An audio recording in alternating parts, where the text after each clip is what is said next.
Comrade, I'm born as Mtonyama. My Christian name is Baldwin. My surname is Langa. But I've come to become Fieldmore. I got the name Fieldmore in 1977.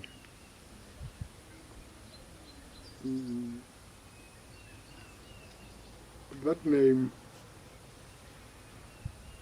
is given to me by the African National Congress and its military wing, because we had to live under the conditions of underground, even amongst ourselves here. We were not supposed to know. I was not supposed to know who really are you, for the purposes of security, for the purposes of your personal defense and the defense of the organization. That's how I got the name. But my real name, from my father, from my mother, is Mtonyama. That's my real name. I'm named after a particular Latin American general who was called Fieldmore. That was a Latin American general. The comrades who named me, I don't know how did they arrive at that, but I was told later on that your name is derived from a particular general in the Latin American state who was a freedom fighter at that point in time. I was born in a place called Costin. Costin was a multiracial area in the context that I was born amongst the colored people in a Livingston Hospital. But I had to be moved there in 1957. We went to an area called KwaZakhele. That was a result of the Group Areas Act. The apartheid regime wanted to separate the coloreds from the Africans, the whites from other people of skin. We were separated, segregated. It was Group Areas Act. I grew up in KwaZakhele. We came there as shack dwellers. Our parents had to build their shacks to accommodate us. We were removed from the cement houses. We were left to fend for ourselves. Apartheid was a system of colonialism. But it was the most brutal, the most vicious system that reduced you as an African man or as an African child into a non-entity. That system of apartheid destroyed the love of life. But at an economic level, apartheid is still intact. Apartheid is still strong at an economic level, because the white people in this country still controls the economy of this country. Maybe they have been able to reproduce themselves amongst ourselves. Apartheid is not a philosophy. Apartheid is a system of ownership relation in the structure of the economy. The history of all hitherto existing societies is the history of class struggle. It cannot be the national liberation struggle that supersedes the class struggle, but rather it is the class struggle that is the locomotive of history. So when we are talking about Pan-Africanism, we must move in time and space. We must understand the limitations of Nyerere at that time, because Africa was still predominantly a colonial continent. It was still a colonial continent. And the immediate objective at that point in time was to acquire national independence. Yes, truly, with Ngwame Nkrumah. But Ngwame Nkrumah has gone beyond the limitations of nationalism and infected a class question in Pan-Africanism, in the quest for the African people to be liberated. But now we are here at the Ngwame Nkrumah School. The whole of the continent is liberated from colonial domination in the physical sense. We are living in the 21st century now.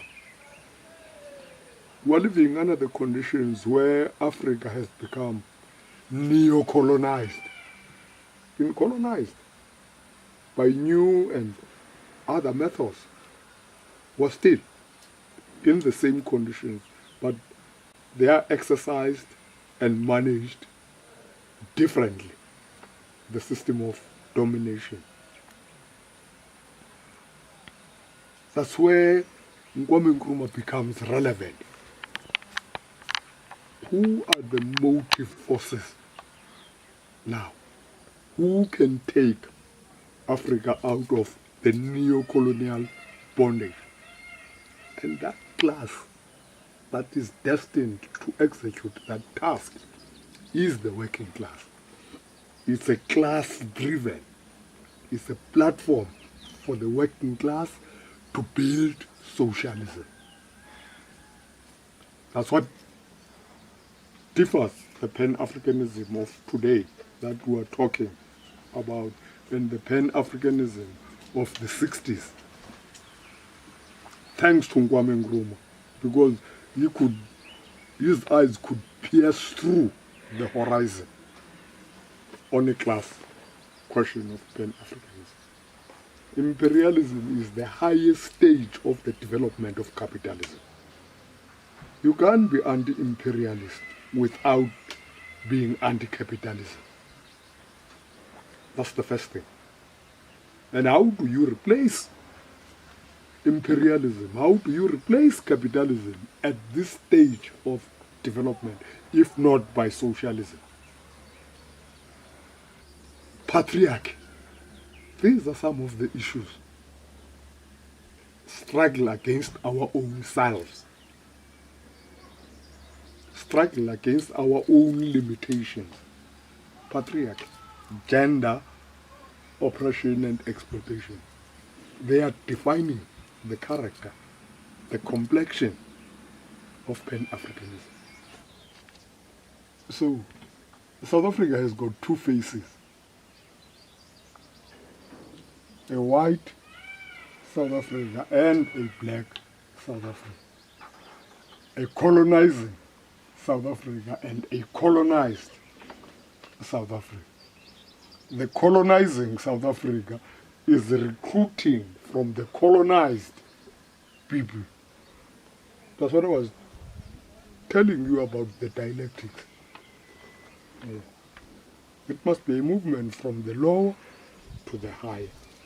A movement from the old to the new. That has not happened in South Africa. we've been talking about capitalism at an imperialist stage of development. Is the highest level of concentration and centralization of production, which has become financialized through the measure of the industry and finance capital. That is becoming globalized.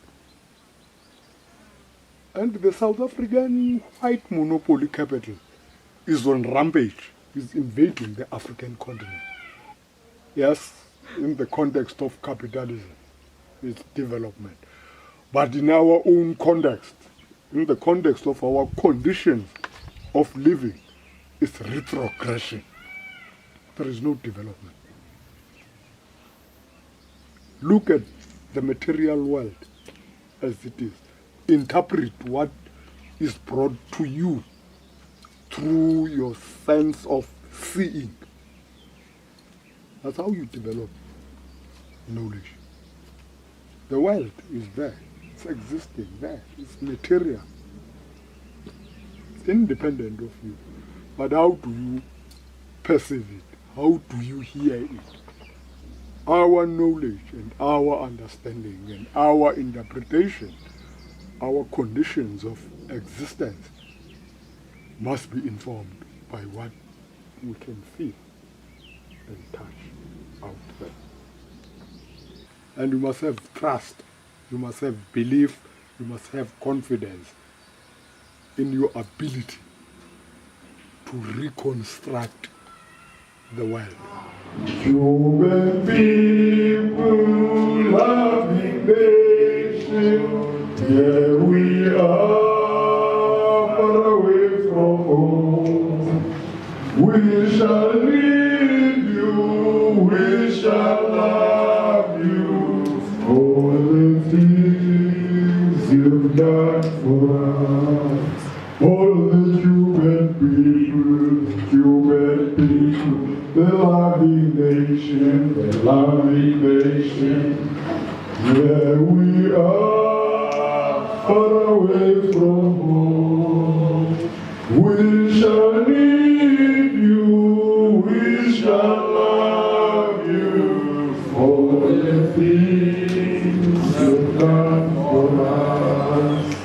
Family people, loving nation, here we are, far away from home. We shall need you, we shall love you, for the things you've done for us. Oh, the Zambian people, oh, the loving nation, here we are, far away from home. We shall be